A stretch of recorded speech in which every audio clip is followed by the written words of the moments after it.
गुरुदेव, बहुत बहुत स्वागत है आपका कार्यक्रम में। माता रानी खुशियाँ दे, सुख बख्शे दाता।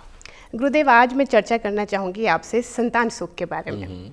विवाह के बाद हर युवती चाहती है कि वो एक सही वक्त पर माँ बन सके, उसको भी सुख प्राप्त हो सके संतान का। लेकिन कई बार ऐसी स्थितियाँ नहीं बन पाती। अगर हम ज्योतिष की बारीकियों में जाएं, तो मैं आपसे जानना चाहूँगी कि कुंडली के आकलन में कौन से वो घर होते हैं और साथ ही कौन कौन से ग्रहों के ऐसे योग होते हैं जिनसे ये जाना जा सकता है कि स्त्री माँ बन सकती है या कुछ दिक्कतें भी आ सकती हैं। इसमें बेटा सबसे मज़ेदार बात एक ही है जी।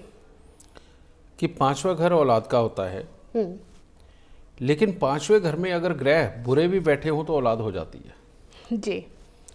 लेकिन अगर पांचवें घर में कोई ग्रह ना हो और दूसरे घरों के अंदर योग खराब बन रहे हों तो औलाद नहीं होती। जी। पांचवें घर के अंदर अगर कोई बुरे ग्रह बैठे हुए हैं, अशुभ ग्रह बैठे हुए हैं, तो औलाद होकर के उसको तकलीफें आती हैं। जी। समझ गए।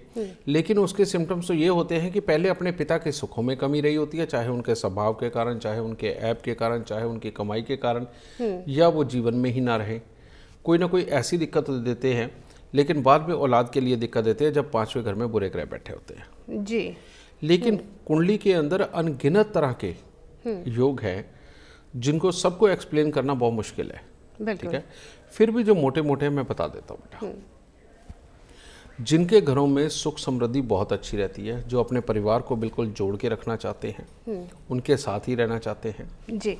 और माँ को, बीवी को हमेशा संभाल के रखते हैं और प्लस रिश्तेदारी के पूरे सुख दुख में काम आते हैं, ऐसे लोगों के शुक्र दूसरे घर के होते हैं। जी। और उनको कमाई भी कोई खास बुरेपन पे नहीं होती, अच्छी खासी होती है। लेकिन उनका शुक्र जो दूसरे घर का होता है वो औरत को बांझ पुना देता है, औरत को बच्चा नहीं होने देता। समझ गए। ऐसे जो भी दंपति हैं जो औलाद चाहते हैं लेकिन उनके घर में अच्छी समृद्धि है और अपने परिवार के साथ रहते हैं और औलाद नहीं हो रही, उनको एक उपाय ज़रूर करके देखना चाहिए कि 43 दिन लगातार 2 किलो आलू हल्दी से पीले करके गाय को खिलाएं। जी। दूसरा योग होता है चंद्रमा का। चंद्रमा चाहे लगन में हो, चाहे 11वें घर में हो, ऐसे में अगर बच्चे की शादी ओवर एज में होती है, समझ गए, यानी कि कहने का मतलब अगर वो 27-28 प्लस में जाकर के शादी करता है, मर्द या औरत, जी, तो औरत के अंडे कमज़ोर हो जाते हैं और आदमी का स्पर्म जो होता है वो कमज़ोर हो जाता है। जी।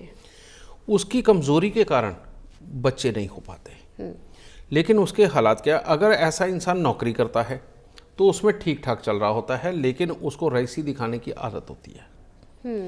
लेकिन अगर वो अपना काम करता है तो उसमें लगातार फेलियर ही होता है, बार बार काम बदलते और रोज जुगाड़ करना पड़ता है, फिर भी जेब में पैसे नहीं आते। और ऐसे हालात जिनके हों और उनके बच्चा ना हो रहा हो तो उनके लिए उपाय है कि एक सोने की सुई लेनी है। सोने की सुई लेकर के हर रोज रात्रि को उसको गैस पे गर्म करके बिल्कुल लाल कर लेना है और 1 गिलास दूध पास में रखना है, उसमें डिप कर देना है। जी। इस तरह से 11 बार गर्म करके 11 बार डिप करना है उसको। दूध को 1 गिलास मियाँ पिए, 1 गिलास बीवी पिए, और 1.25 महीने के बाद अगर वो कंसीव करने की कोशिश करेंगे बच्चा ठहरेगा। जी।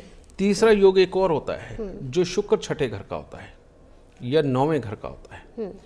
इसके अंदर औरत के प्राइवेट पार्ट पे एक इन्फेक्शन क्रिएट होता है जिसको वो मामूली समझते हैं और डॉक्टर भी इग्नोर कर देते हैं, लेकिन उस इन्फेक्शन की वजह से स्पर्म्स और अंडे मिल नहीं पाते। वो मिलते हैं तो वो जो इन्फेक्शन के जो जर्म्स होते हैं वो उनको खा जाते हैं। ऐसे में बच्चा अगर कंसीव हो भी जाए तो किसी के दिल की धड़कन नहीं चलती, किसी का पूरा अंग नहीं डेवलप होता, किसी का दिमागी शक्ति उसमें कमी आती है। ये वाले हालात होते हैं। इसलिए इस वाले हिस्से के लिए आप सबको मैं ख़ास तौर पे कहना चाहूँगा कि अगर औरत के प्राइवेट पार्ट पे इन्फेक्शन भले ही थोड़ा सा हो और उस वक्त में अगर औरत कंसीव करती है तो बच्चे के लिए खतरा है बहुत बड़ा। इसीलिए उनको हम ख़ास तौर पे बताते हैं कि औरत पेशाब वाली जगह लाल रंग की वो जो दवाई होती है जो फोड़े फिंसी पे लगाने वाली होती है, वो 2 ढक्कन लेके आधे गिलास मग्गे में डाल के कप में, जो नहाने वाला कप होता है उसमें डाल के डेली अपने प्राइवेट पार्ट को उसके साथ धोए और कम से कम जब 2-3 महीने वो धो लेगी उसके बाद में अगर वो कंसीव करना चाहते हैं कंसीव हो जाएगा। ठीक है, और बच्चे को कोई खतरा भी नहीं होगा। फिर एक सबसे बुरा योग होता है, वो है मंगल केतु का मेल, जो कि खराब घर में बैठा हुआ हो। तब वहां पर एक योग आता है कि नस्ल ही बंद होने का खतरा रहता है, यानी कि बच्चा होना ही नहीं। उसके लिए इन लोगों में घमंड बहुत ज़्यादा होता है, छोटी छोटी बातों के ऊपर कमियां निकाल के अपने घर में क्लेश डालते हैं। काम करने में बहुत अच्छे होते हैं लेकिन लड़ने में भी उतने ही अच्छे होते हैं।